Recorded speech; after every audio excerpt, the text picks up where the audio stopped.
Hello everybody, welcome back to the channel. So today we're going to be discussing something that has been coming up since the invasion of Ukraine by the Russian military.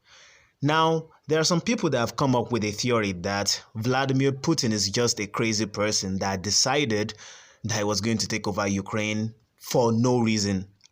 Apparently, like no reason whatsoever. I was just a crazy guy and all of that. Now, all these people, they do not understand the history of Russia and the Ukraine for several centuries in the past.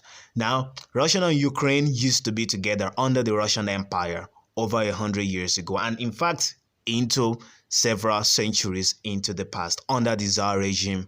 So the Tsar is the name they called the emperor back then. So they were together up until 1917 when the Russian Empire was taken over and was subsumed after a revolution that dethroned and got rid of the current Tsar at that time. That was Tsar Nicholas II.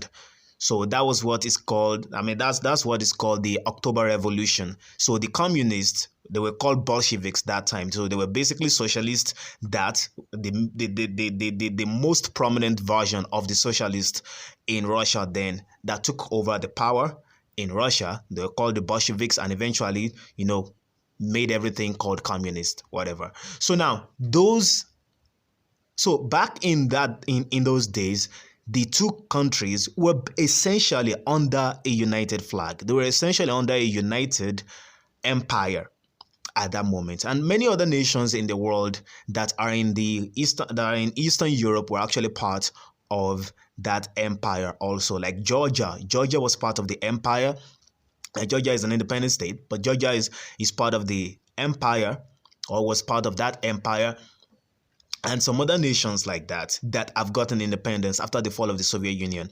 Now, the Soviet Union was formed in 1922 after the war ended. That is the civil war in Russia that came up after the taking over of the government by the Bolsheviks. So some people did not really like that. Some people wanted the system that was on ground before to continue to operate, that is the system of monarchy on ground, that is the Tsarist regime, to continue.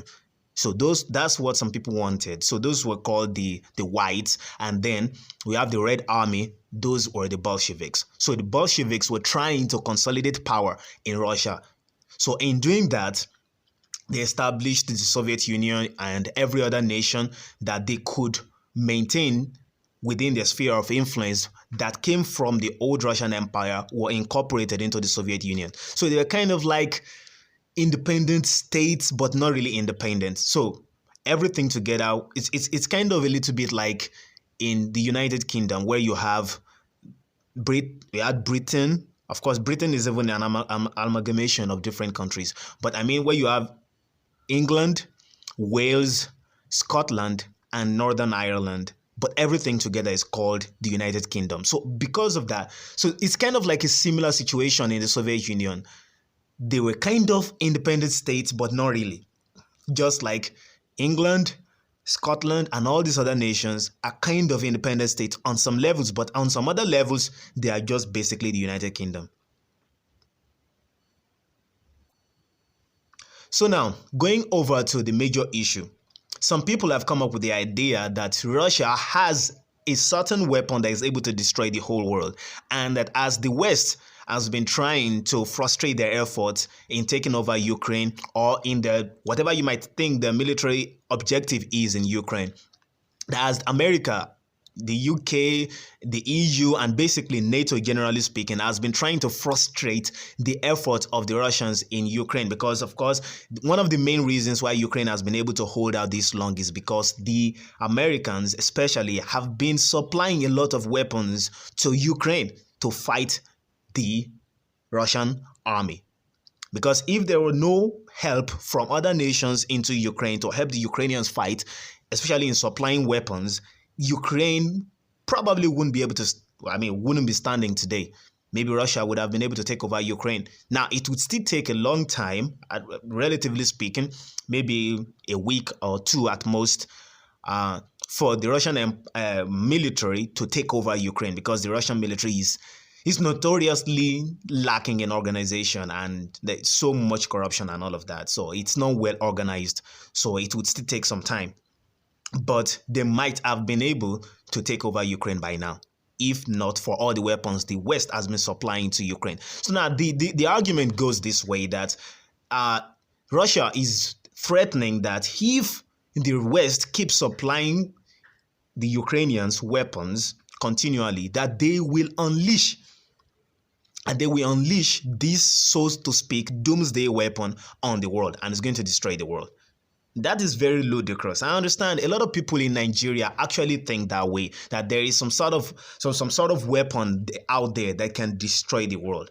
Like there's a certain weapon somewhere that can destroy the world. And even some of these people believe that Russia has this weapon and no other country has the weapon. Just basically, Russia has hegemony over a weapon that can destroy the whole planet. No other country does. I mean, a country that has the GDP basically the same size with one single state in the United States is supposed to have a weapon, a magical weapon that's going to destroy the whole world. Now, let me try to explain this thing a little bit better so people can understand. The weapon that Russia has been threatening most of the time is nuclear weapon. So they've been threatening the use of tactical nuclear weapon on the battlefield. What that means is that they have been saying that they can unleash, because Russia actually has, in a way, kind of the largest nuclear stockpile in the world. Is it after the United States or next? They kind of have almost equal amounts of nuclear stockpile, the United States and Russia. I think Russia has about 6,000 nuclear warheads. That means nuclear bombs that can be delivered by different methods. Maybe delivered by bomber planes, that's bombers, or delivered by nuclear submarines, or delivered by giant intercontinental ballistic missiles. They call them ICBMs, that are stored away in different locations all over Russia and can be unleashed in case of a nuclear war. You understand? So now, that's what they have been saying. And Russia has said that if any nation, especially in NATO, should interfere, because Ukraine is not part of NATO. NATO is called the North Atlantic Treaties Organization. And there's a particular thing that they call it, I think is the Article 5 of the NATO Charter. It means if Russia should invade any nation, or if any nation, it's not even necessarily Russia, if any nation within NATO, there are, I think, multiple nations, I think maybe almost 30 nations or more nations in NATO. If any of those nations is invaded, it will be counted as an invasion of all of the nations within the organization. And every single nation is supposed to act as if they have been invaded, which means you are going to have about 30 nations declaring war on you. Even though in practicality, it is basically the United States that carries the burden of almost everything when it comes to NATO operations. United States always supplies in excess of 60-70% of the military manpower, military hardware, and almost everything like that. All the other nations in Europe combined don't really measure up to the United States militarily in making sure that NATO is strong enough. So that's that. Now, Putin has been threatening to use those nuclear weapons if the United States or any other nation actually directly interferes in Ukraine. So if you have been wondering why the United States has not done anything about the war in Ukraine, that is directly done anything about the war in Ukraine, even something as little as allowing the Polish people, that is Poland, to give its old MiG-29s to Ukrainians so that they can shoot down the Russian MiGs from the sky, at least to help to secure sort of air supremacy over their own skies so that Russians won't keep bombing them from above. So, the US is just very, very scared of doing anything like that because you don't really understand what Putin is going to do. Putin is kind of crazy. It's not completely crazy, but you just can't predict him easily. So because of that, the West are okay, let's not push this guy. It's kind of crazy. We don't want him to push us into a situation where we'll actually launch ourselves into a nuclear war. So that's basically what it is.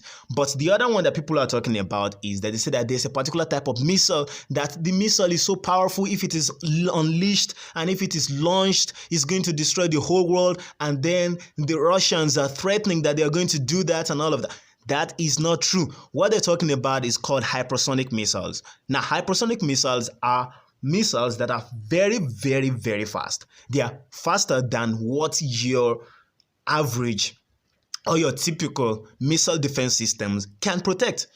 Now, what is a missile defense system? A missile defense system is a kind of system where you counteract an incoming enemy missile with your own defensive missiles that blows up the missile in mid-air. It blows it up like maybe just hundreds of feet, thousands of feet in the air before it can deliver its payload on the ground.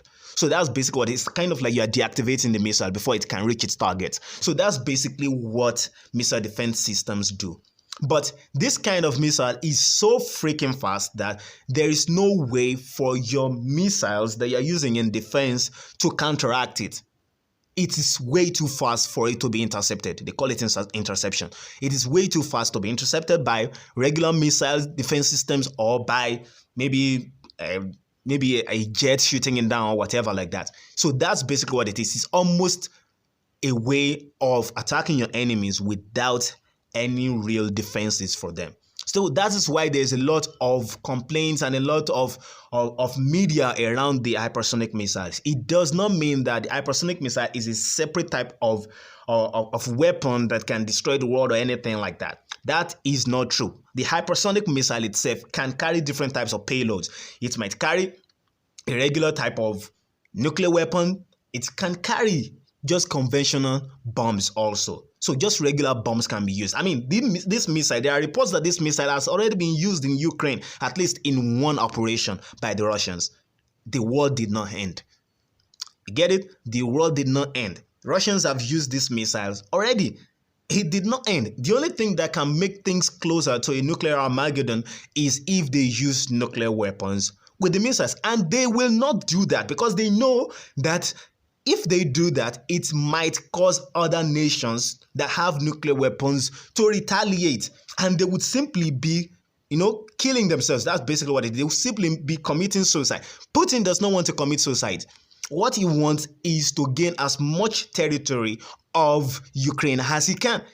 He's not a madman that is trying to kill himself. He's calculating the situation. He has already seen that the United States is kind of weak in their foreign policy at the moment. That is the reason why he decided to invade Ukraine under the control of a Democrat, under the control of Joseph R. Biden. He didn't do that under Trump because he knew that Trump was very erratic, and if he should do anything crazy under Trump, Trump might actually go into a real war with him. He knows that Biden is not going to do any real thing. In fact, before he invaded, Biden actually gave him kind of, you might say, a go-ahead in a way by saying, well, if it is a minor incursion, if it's not a major infraction or something like that, well, maybe we might not do that much we might not react all that much. But if it's a major incursion on Ukrainian soil, yes, we might have to do something. So it's kind of like giving him a way out. Don't do a major scale war, just do some kind of... So that's the issue. So basically, such a weapon that's going to destroy the whole world does not exist at the moment. It just does not exist. Hypersonic missiles are not a special type of missiles beyond being able to fly faster than any type of missile defense system can intercept them. That's basically all there is to them. Hypersonic. Most missiles can go supersonic. This is hypersonic. That is, it is way, way, way faster than the speed of sound. Like supersonic means it's faster than, flying at over the speed of sound. Like maybe Mach 2.5, Mach 3. The Mach is the speed of sound. So Mach 1.1 will be faster than the speed of sound. So it is, supersonic. So, but hypersonic missiles are able to go as much as maybe Mach 7, Mach 8, Mach 10. So way, way faster than the speed of sound that most missile defense systems are not designed to be able to intercept them. So it makes them almost incapable of being stopped if they are launched. That is why they are kind of scary. And even if you unleash all the nuclear weapons on the planet, it's not going to kill everybody off on the planet. That is like many of all these things have been hyped by the media. I understand it can cause a lot of damage.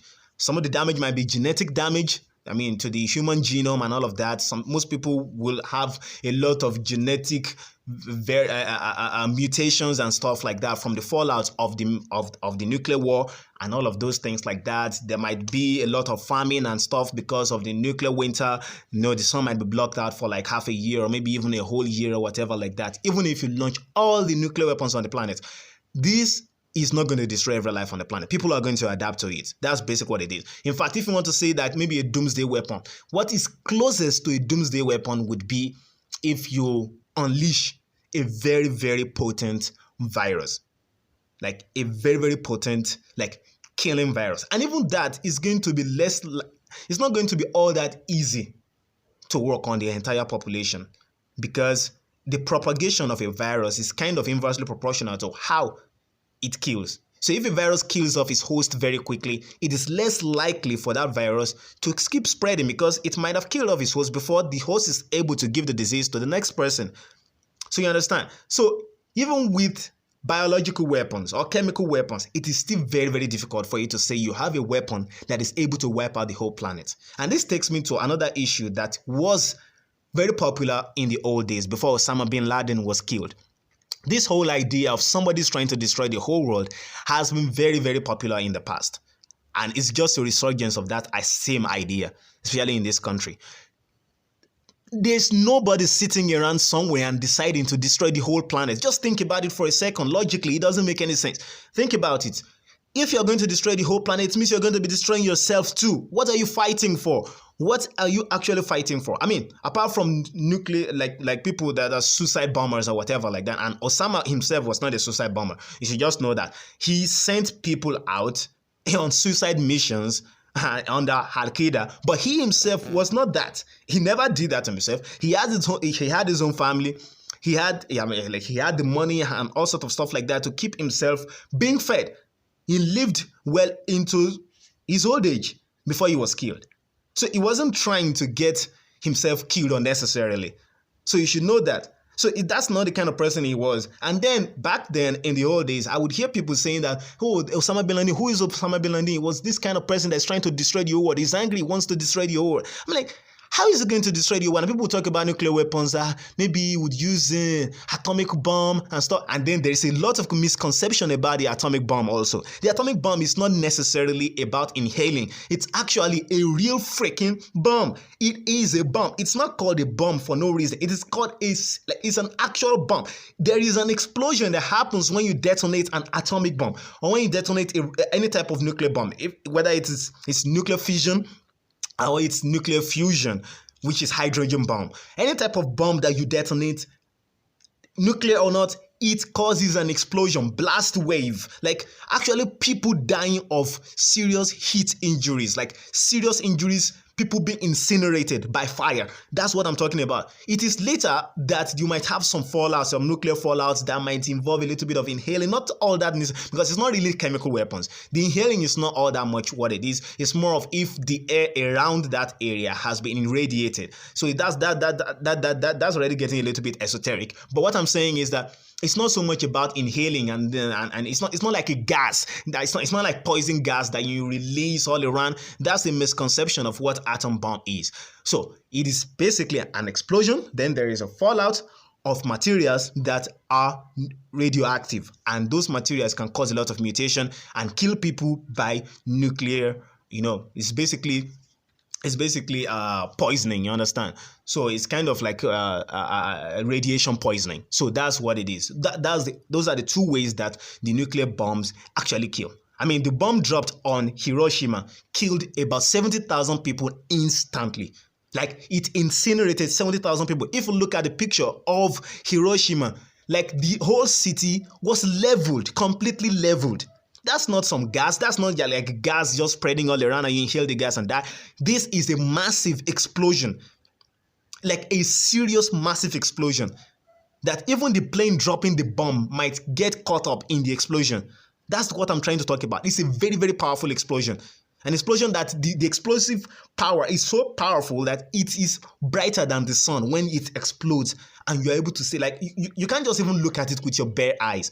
So that's the kind of explosion I'm talking about. It's a very, very powerful explosion. So people should really change their understanding of how all these things are and stop being taken in by all these conspiracy theories and weirdos online, giving them half-baked cakes about the situation they're on. Again, to wrap up, there is no doomsday weapon that the United States is scared about that Russia has, and Russia is going to unleash on the world to destroy the whole world. They will be destroying themselves. But again, such weapons does not even exist. Again, even if you unleash all the nuclear weapons in the world right now, it's not going to kill off the whole human race. Now, it's going to kill off a substantial number of the human race, which is why it's called doomsday, but it's not that serious. And no country is going to attempt that because it's basically committing suicide. And the hypersonic weapon that people are talking about doesn't even involve that. The only way it can involve nuclear weapons is if you put a nuclear payload in the missile. And it's basically just nuclear weapons that you're going to get out of it. Just a nuclear blast that you're going to get out of it. Nothing special about the hypersonic weapons besides being able to evade anti-missile defense system or missile defense system. So that's basically all it is. So thank you very much, everybody. Next time we're going to be discussing some more topics on interesting things like this, science and more. Thank you very much again. Make sure you subscribe on YouTube, follow us on Facebook, Instagram, and share with your friends. Thank you.